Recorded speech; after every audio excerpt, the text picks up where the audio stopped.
gudoomiye cabdi xaashi cabdullaahi ayaa ka warbixiyay shir uu kaga qayb galayay dalka Turkiga shirkaas oo ay ka qayb qaadanayeen 70 dal gudoomiyaashooda baarlamaanada waxaana looga hadlayay dalka Falastiin gaar ahaan Qudus.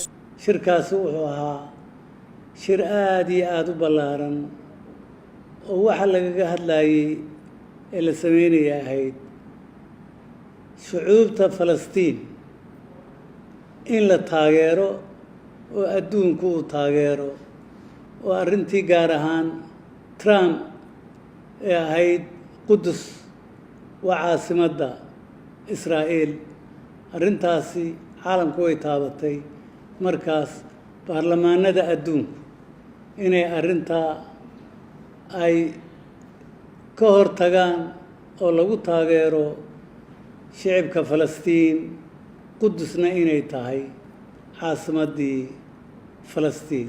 gudoomiyaha golaha aqalka sare baarlamaanka federaalka Soomaaliya cabdi xaashi cabdullaahi ayaa sheegay in shirka uu ka hadlay madaxweynaha dalka Turkiga Recep Tayyip Erdogan isla markaana uu hadalkiisa ku aadanaa qadiyadda Qudus.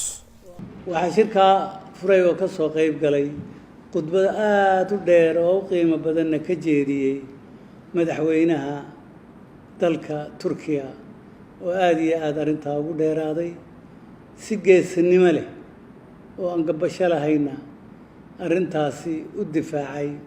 cabdi xaashi cabdullaahi gudoomiyaha golaha aqalka sare ayaa u hambaliyay gudoonka golaha shacabka wadahadalkii dhexmaray isagoo dhanka kalena u mahadceliyay ciddii soo qaban qaabisay kulankaasi wadahadalka.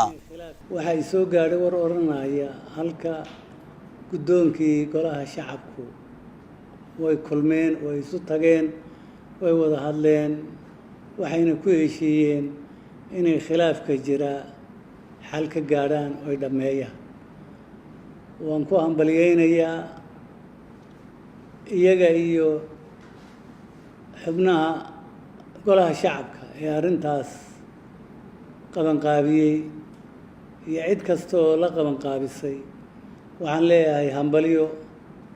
Soomaaliya nabad bay rabtaa, midnimay rabtaa, wadahadal bay rabtaa, heshiis bay rabtaa.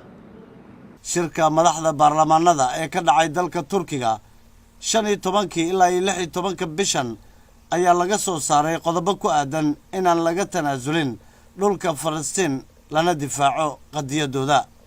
maxamed nuur maxamed shariifka warbaahinta qaranka Muqdisho.